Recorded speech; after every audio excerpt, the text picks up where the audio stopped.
अगर दुनिया के लिए एग्जाम्पल ना बने तो इस ज़िंदगी को जीना क्या फ़ायदा। नमस्कार दोस्तों, मैं मुनीष पोलिस आप सभी का स्वागत करता हूं। बहुत ही अच्छा मौसम है तो सोचा एक वीडियो क्यों ना तैयार की जाए। आपके कमेंट भी आ रहे थे तो हमारे साथ मौजूद है सागर नैन, जिनका भी कुछ दिन पहले हमने सक्सेस स्टोरी डाली थी उत्तर प्रदेश पुलिस की। तो अभी उसमें हमने बोला था कि इन्होंने हरियाणा पुलिस का एग्ज़ाम भी दे रखा है, तो ये हरियाणा पुलिस का एग्ज़ाम क्वालिफाई हो चुका है और अभी उसको ज्वाइन करने जा रहे हैं, बायोमेट्रिक हो चुके हैं। इनसे हम जानेंगे इनकी सक्सेस स्टोरी के बारे में। भाई आपका बहुत बहुत स्वागत है हमारे चैनल पर। धन्यवाद मुनीष जी, बहुत बहुत धन्यवाद आपका। मैं आपके साथ दूसरा इंटरव्यू कर रहा हूँ जी। दोबारा आपसे मिलकर बहुत अच्छा लगा। दर्शकों को बता दें हम बहुत अच्छे दोस्त बन चुके हैं। हाँ जी बिल्कुल, ये क्या हम यहाँ ट्रेनिंग कर रहे हैं एक साथ, तो पिछले 6 महीने से हम साथ में ही हैं, तो अच्छे दोस्त बन चुके हैं मैं और मुनीष।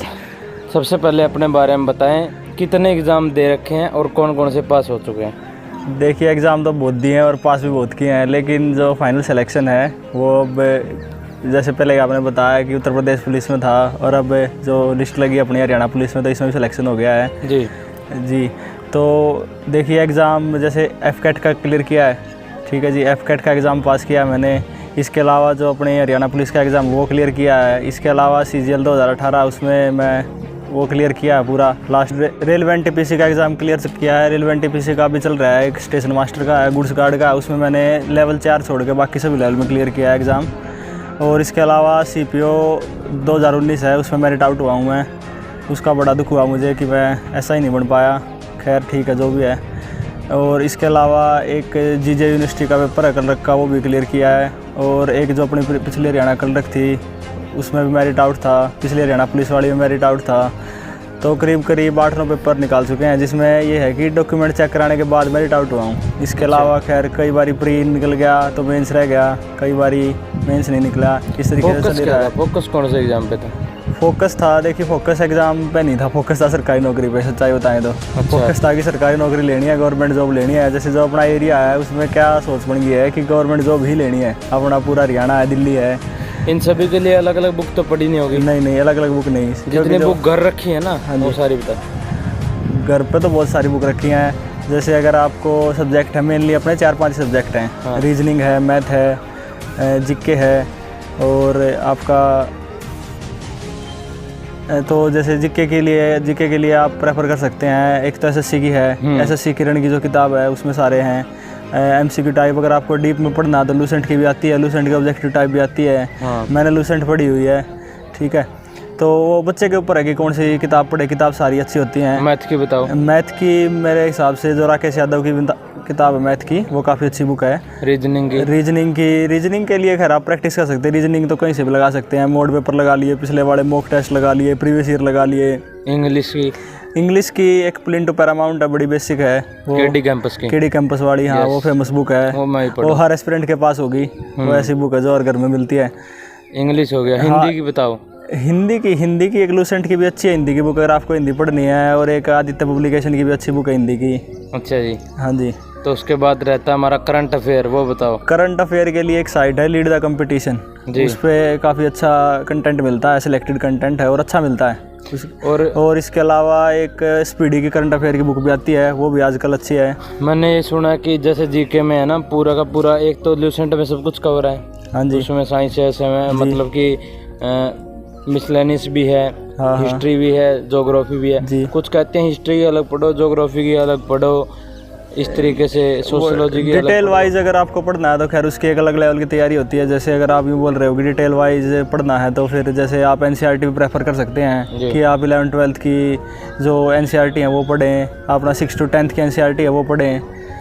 क्या शेड्यूल रहता है, कैसे पढ़ाई करनी चाहिए, सुबह से शाम तक कैसे शेड्यूल बनाया जाता है? सुबह देखिए आपके पास ना मोटिव होना चाहिए कि भाई कोई एग्जाम अगर आपने फॉर्म फिल कर दिया, ये नहीं है कि फॉर्म फिल करके छोड़ दिया। जैसे उसकी लगातार तैयारी करते रहिए, टच में रहना पड़ता है। देखिए मैथ और रीजनिंग का तो क्या आप डेली प्रैक्टिस करेंगे तो ये आपकी स्पीड बन पाएगी। हाँ।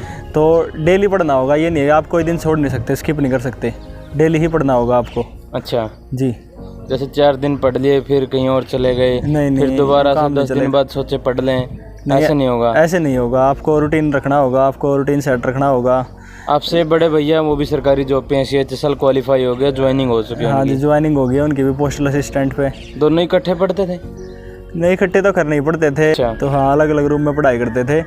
जैसे अपना अपना नेचर हो जाता है। कुछ बच्चे जैसे लाइब्रेरी जाकर पढ़ते हैं तो लाइब्रेरी में जैसे आपके क्लोज रहते हैं, कई बार उसमें क्या है आप कंपटीशन महसूस करते हैं कि ये देखिए मेरे साथ इतने बच्चे और हैं, ये पढ़ रहे हैं, ऐसा वैसा है। तो अपने अपने बच्चे पर डिपेंड करता है कि कैसे क्या करते हैं। मेरे को खैर अकेला पढ़ने में ज़्यादा अच्छा लगता है कि मैं अकेला पढ़ूँ, शांत हो, कमरे में कोई और ना हो, तो मेरा उस तरीके से पढ़ने में अच्छा माहौल बनता है। दोनों में कंपटीशन है कोई?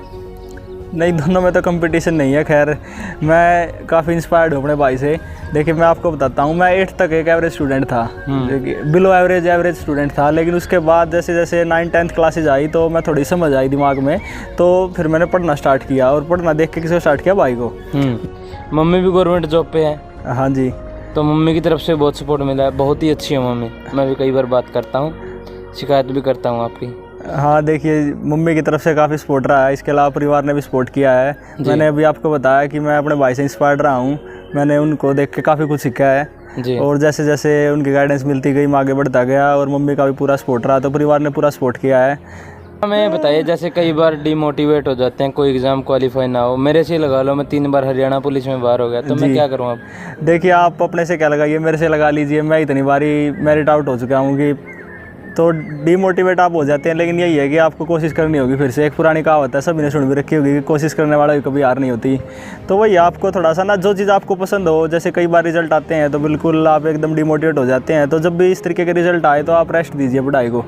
3-4 दिन आप छोड़ दीजिए, कुछ नहीं होता। 3-4 दिन में खैर आप आए हैं तो आप उस 3-4 दिन में ना आप अपनी ज़िंदगी को जिए एक बार की। जो आपको कोई चीज़ें पसंद हैं तो वो कीजिए, कि किसी को भाई अगर खेलना अच्छा लगता है तो खेले, कोई स्पोर्ट्स पसंद है या उसको कोई मूवी देखना पसंद है तो अपना एंजॉय करे। और एक और ख़ास बात है, जब भी आपका रिजल्ट वगैरह आए तो आपके साथ कोई दोस्त होना चाहिए जी। जो दोस्त है ना लाइफ में वो बड़ा इंपॉर्टेंट है, आप उसके साथ शेयर कर सके अपनी बातें। तो 3-4 दिन फ्री माइंड रहिए, घूमिए फिरिए, जो चीज़ें मन पसंद है वो चीज़ें कीजिए। उसके बाद दोबारा फिर से मोटिवेट होकर आप लग जाइए तैयारी में दोबारा से। ये मेरे वाला उपाय बता दिए। अच्छा, ये आप 2-3 दिन रहता है, मतलब ये हो गया। हाँ देखिए, कोई भी अगर वो दुख तो होता है। देखिए इतने लंबे प्रोसीजर है, हमें पता है 3-3 साल में भर्तियाँ कंप्लीट होती हैं, तो फिर जब फाइनल आदमी वेट करता रहता है, रिजल्ट नहीं लगे तो दुख तो होता ही है, पूरे परिवार को दुख होता है जी। और कहने वाले तो कहते रहते हैं कि भाई आस पड़ोस वाले हैं, कोई भी और हो गया कि पढ़ता ही नहीं था इसलिए नहीं हुआ, उसका हो गया वो पढ़ता था। अभी क्या आगे फोकस है? अभी भी आगे फोकस यही है, बढ़ते रहेंगे अभी तो ज़िंदगी में, अभी तो काफ़ी है उम्र। अगर शादी होगी तो फिर? नहीं, शादी होगी तो क्या होगी, शादी कौन सा पढ़ने से मना कर रही है, तो भी पढ़ते रहेंगे आगे। अच्छा। देखिए मेरा स्टेट भी क्वालिफाई है, अगर मौका मिलता है टीचिंग वैकेंसी का तो टीचर बनेंगे। अच्छा जी, अभी तो पढ़ेंगे आगे। अभी क्या है, आप तो सीटेट भी दे सकते हो, दिल्ली के काफ़ी नज़दीक पढ़ते हो। हाँ जी बिल्कुल, सीटेट दे सकते हैं। इस बार वाला सीटेट में दे नहीं पाया, खैर ट्रेनिंग में था, यहाँ से छुट्टी नहीं मिली, सीटेट था मेरा इस बारी। अभी तो पढ़ते रहेंगे, अभी तो काफ़ी उम्र है। जी जी।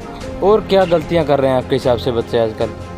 बच्चे देखिए, मैं मानता हूँ कि आज के टाइम में है ना, जो बच्चे यूट्यूब पे स्टडी कर रहे हैं ना, वो सबसे बड़ी गलती कर रहे हैं कि वो 12th पे आए हैं और 12th होने के तुरंत बाद वो क्या कर रहे हैं कि यूट्यूब पे वीडियो देख लूँ, मैं यूट्यूब पे वीडियो यहाँ से पढ़ लूँ, ये पढ़ लूँ, वो पढ़ लूँ।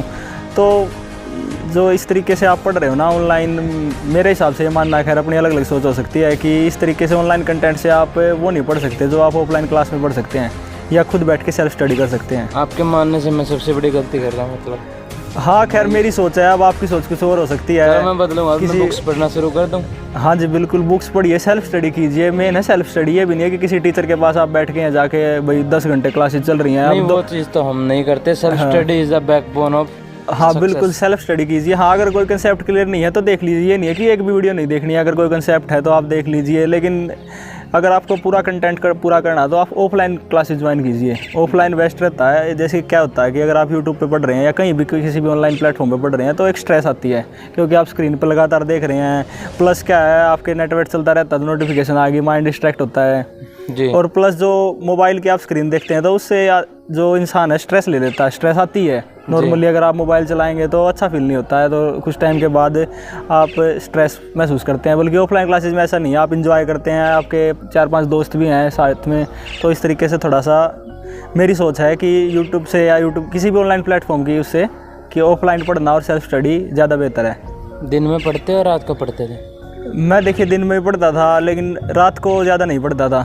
मैं अर्ली मॉर्निंग उठता था तो सुबह पढ़ने की ज़्यादा आदत है मुझे जी। खैर दिन भर भी पढ़ लेते थे और सुबह तो उठना था ही जल्दी, सुबह भी पढ़ते थे। वो आप किसी भी टाइम पढ़ सकते हैं। आजकल बच्चे खैर रात को ही पढ़ते हैं, सारी रात पढ़ते रहते हैं, कंपटीशन बहुत हो गया है जी। तो टाइम स्टडी का कोई टाइम नहीं है, किसी भी टाइम आप पढ़ते रहिए, 24 घंटे आपके पास पढ़ते रहिए, जैसा आपका मन हो वैसे कोई कीजिए। बच्चा है मान लो +2 पास करके आया और उसको अभी हरियाणा पुलिस में पक्का इरादे से मतलब ज्वाइन करना है, जी, तो 1 से 2 मिनट में पूरा प्रोसीजर बताओ, कैसे कहाँ से क्यों तैयारी देखिए अगर आप 12th कर चुके हैं और आपका एम है कि आप हरियाणा पुलिस में जाना चाहते हैं, तो एक तो आपको फिजिकल रखना होगा। जी। जैसे आप क्या कीजिए कि एक वीक में आप 3 से 4 दिन ग्राउंड के निकालिए, सुबह 1-2 घंटा मेहनत कीजिए, क्योंकि बगैर फिजिकल के पढ़ने का भी कोई फ़ायदा नहीं है। तो आपके पास फिजिकल होना चाहिए। अब बात आई अगर पढ़ने की, तो अब जैसे हम हरियाणा CET सुनने में आ रहा है कि हो सकता है जो अगली जितनी भी हरियाणा में जितनी भी भर्तियाँ आएंगी तो वो ग्रुप C और D की तो सारी CET के थ्रू होंगी। जी। तो उसका एक उन्होंने सिलेबस भी डाल दिया है। खैर सिलेबस का तो वही जाने, लेकिन डाल तो दिया उन्होंने लिखा पढ़ी में। तो यही है, सब्जेक्ट वही हैं आपके घूम फिर के, कोई भी टेस्ट दे लीजिए, वही 5 सब्जेक्ट आने हैं घूम फिर के। जी। इसमें प्लस एक क्या आपका हरियाणा जीके, जी। जो अगर हम हरियाणा पुलिस में लगना चाहते हैं तो हरियाणा जीके आपको फोकस करनी होगी पूरी। इसके लिए लूसेंट की बुक है हरियाणा जीके की। जी। और अगर आप जैसे बताया कि वैसे जीके की दोबारा से लूसेंट की, और अगर आप करंट अफेयर की बात करें तो एक स्पीडी करंट अफेयर आती है, प्लस एक साइट है लीड द कंपटीशन की, वो। जी। रीजनिंग के आप वो प्रीवियस लगाइए, और प्लस इंग्लिश के लिए, इंग्लिश के खैर 8 ही क्वेश्चन आते हैं अपने हरियाणा में, तो हाँ। बेसिक होते हैं, कर सकते हैं। वो KD कैंपस वाली बुक सफिशिएंट है उसके लिए। कंप्यूटर भी आ जाता है कहीं? हाँ, कंप्यूटर आ जाता है। कंप्यूटर की है एक बुक है अरिहंत की, मेरे पास है अरिहंत की है एक कंप्यूटर की बुक, काफ़ी अच्छी बुक है। वो प्रेफर कर सकते हैं आप, अरिहंत की है, ऑब्जेक्टिव टाइप बुक है, मैंने पढ़ी है वो, काफ़ी अच्छी बुक है अरिहंत की। तो इनसे हो जाएगा सिलेक्शन? हाँ, ये अगर आप इसके अलावा क्या रह गया है, एनिमल हस्बेंड्री वगैरह भी बोल देते हैं, ये साइबर क्राइम भी है। तो जैसे सब्जेक्ट काफ़ी हो जाते हैं इसमें, जी। 8-10 सब्जेक्ट हो जाते हैं करीब, तो आपको सारे सब्जेक्ट पढ़ने होंगे, एक सब्जेक्ट से काम नहीं चलेगा।